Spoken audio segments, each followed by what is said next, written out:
In November of 2008, Pulitzer Prize-winning New York Times correspondent David Rohde was kidnapped by Taliban militants in Afghanistan and held for over 7 months.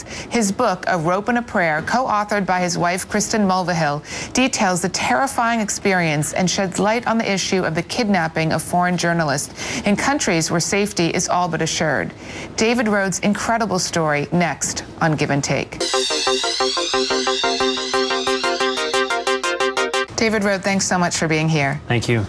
So I want to begin by getting a clear understanding of where and when your responsibility towards journalism, your obvious passion for the craft, give way to concerns about personal safety and security. And for example, I'm reminded of a live CNN report by Ben Wiedemann in Cairo on one of the bloodiest days of the Egyptian revolt, when he really talks about the concerns he has for the safety of his family. Let me get your analysis on it. It's hard to know. Earlier in my career, I'd taken some risks. I did some reporting in Bosnia, and that was a story where I went in and found some evidence of mass executions where 8,000 people had been killed. I feel like that story's worth it to me. As a journalist, you have to think, okay, what's the risk I'm taking, but more importantly, what story is this going to lead to? And then this second incident, I was detained in Bosnia for that reporting for only 10 days. This second incident where I was kidnapped by the Taliban, in hindsight, I don't think it was worth it. I was essentially going to interview a Taliban commander, and that end result, isn't worth the sort of potential disaster. And unfortunately, the disaster did unfold of being kidnapped and what my wife and my family went through for 7 months. So this isn't a great answer, but there's no hard and fast rules. You have to sort of make a calculation, but I always encourage other journalists to think about, is it really worth getting that story? Like, what are you going to get by taking that risk? Is it really worth it? And we tend to get very competitive, and I think that's what happened to me. I got almost too competitive and took too large a risk. And you talk very eloquently in the beginning of the book about how you were torn about the decision whether or not you needed to interview the Taliban commander. You seem to go back and forth, and even at the last minute think, well, maybe you wouldn't do the interview. So what went through your mind when you made that fateful decision, yes, I'm going to proceed with this interview? I felt like I wasn't keeping up with other journalists. I mean, it was the competition, that I just talked about. I was trying to write this book. I wanted it to be the best book possible, and dozens of journalists had safely interviewed the Taliban, and I felt I had sort of fallen behind them. I had been based in the region for about 4 years and then moved back to New York. And there's a line in the book, and it's true, I felt like I had become like a New York-based journalistic fraud, and that I'd fallen behind the other journalists who were based in the region. And as a result, I think I kind of overcompensated, and I really wanted to do this interview. In my defense, I thought it would be safe. This same Taliban commander had done interviews with 2 other Western journalists. He hadn't kidnapped them. It was just an hour outside of Kabul. He had a track record, and I thought if I was ever going to try to do it, this is the guy, and I'll just do it, and I'll have made this the best book possible, and and then I was essentially done. This was the last piece of major dangerous reporting for the book. And before we get to your personal experience, talk a little bit about the New York Times, your employer. How aware were they of these decisions you make? And in general, is the paper aware, and do they give their go-ahead in terms of these kinds of interviews? How much do they intercede in that?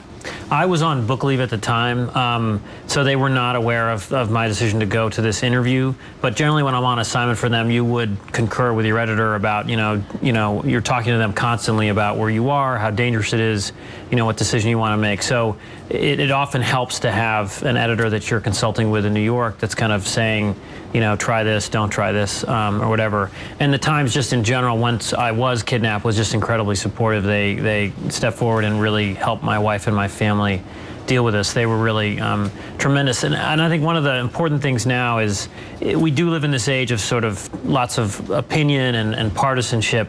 I think it's more important than ever that reporters are out there on the ground reporting in these kinds of places.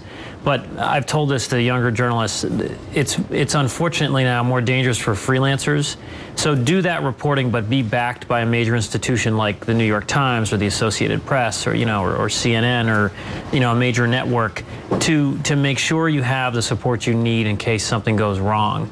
In the past, young journalists could just go into these areas and kind of freelance report, and it's changed. That journalists don't have the neutrality they had in the past, and they are targets, and there are kidnappings, and so you unfortunately have got to do it with as much support as possible. I want to get into the details of your experience. If you could start with the day of the kidnapping itself and then move forward chronologically. We were invited to this interview outside of Kabul. It was the morning of November 10th, 2008, and we drove to a meeting point about an hour from the city in a province called Logar. We were just outside of the provincial capital, and when we arrived at the meeting point, no one was there, and we couldn't understand, what was wrong. And we called the Taliban commander, and he said, "You have to drive a little farther down the road." We did that, and as we rounded a corner, suddenly there was a car blocking the road in front of us. We stopped our vehicle. It was myself, an Afghan driver, and an Afghan journalist in the front seat, and I was in the back seat. Two gunmen ran towards the vehicle from each side. They were screaming commands at the driver and the Afghan journalist. They jumped out of the front seats and got in the back seat with me, and then a Taliban gunman got in the front seat, got behind the wheel of the car. Another Taliban gunman got in the passenger seat. He pointed his rifle at us, and they just started driving down the road. A second car appeared with more Taliban gunmen, and that was it. It was literally over in a matter of seconds, and we had been kidnapped, and that was the beginning of 7 months and 10 days in captivity. One of the things that I found most striking about the book is how you were able to maintain hope and be positive throughout what was obviously such a difficult ordeal. How were you able to do that, and how much do you think that played into your ability to be able to survive? I think it was vital, but this was an extreme circumstance, and people say to me, how could you keep going at times? I mean, I thought of other hostages. I recently met Terry Anderson, who was the AP bureau chief in Beirut, who was kidnapped for 7 years in Lebanon. He survived that period, so every time I would get down, I said, come on, this is nothing compared to what he went through. And then most importantly, I thought of my family. I mean, I knew that my wife and my family were doing everything they could to help us survive, and I kind of decided it was my job to just survive and get through each day. And I had different things I would do. I would pace during the day. I would read. They gave me English language newspapers. I was treated very well by my captors. I listened to the BBC radio. That was sort of a connection to home. I would listen to stories about New York, actually. There was one story about people in the financial crisis losing their jobs and, working at the Park Slope Food Co-op that I listened to while I was a prisoner. And it really raised my spirits to hear stories about New York and to know that this world back here still existed. And I just thought, you just have to wait. You have a whole lifetime in front of you. Just get through these months, or even years, and it will be worth the wait.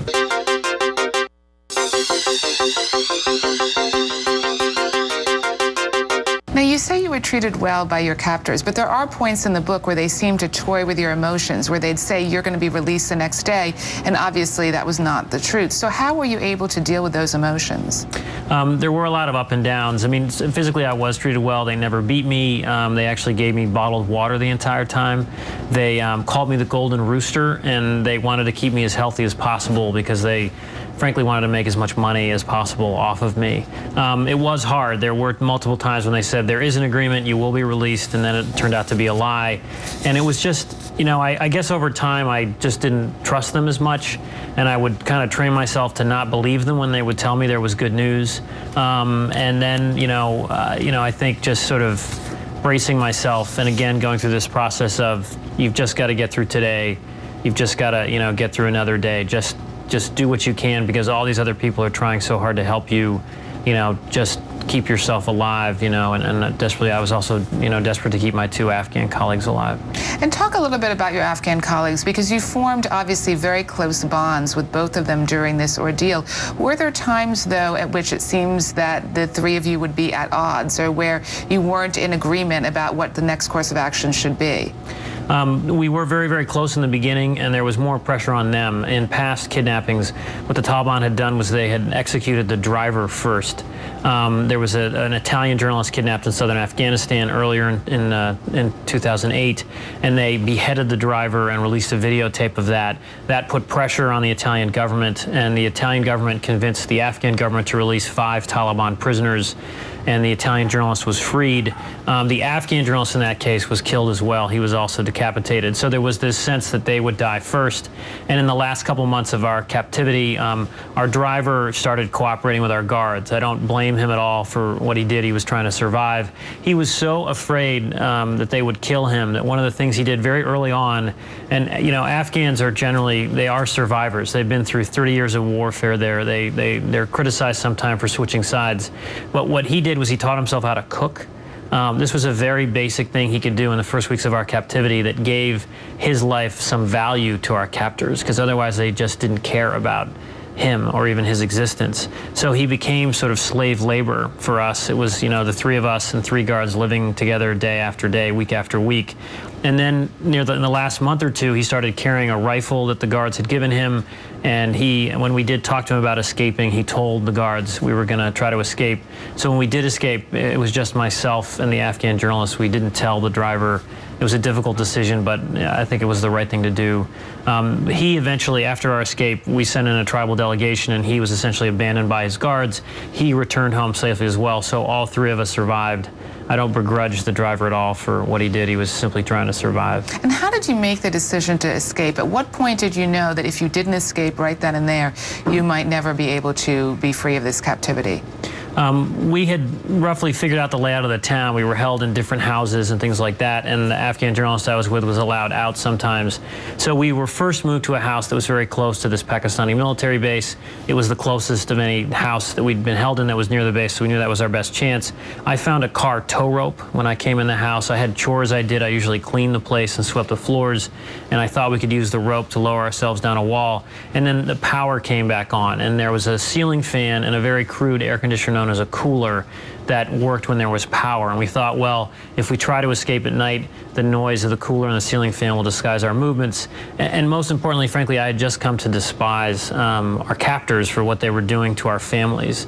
They were essentially, torturing them, making them feel like if the families just had these millions of dollars they wanted, their initial demands for my release were $25 million in cash and 15 prisoners from Guantanamo Bay, Cuba. So I wanted to escape in part to, I didn't want my captors to get anything. I just despised them for what they were doing to my wife and to my family. When we come back, we'll be joined by David's wife, Kristen Mulvihill, who co-authored A Rope and a Prayer. Stay with us.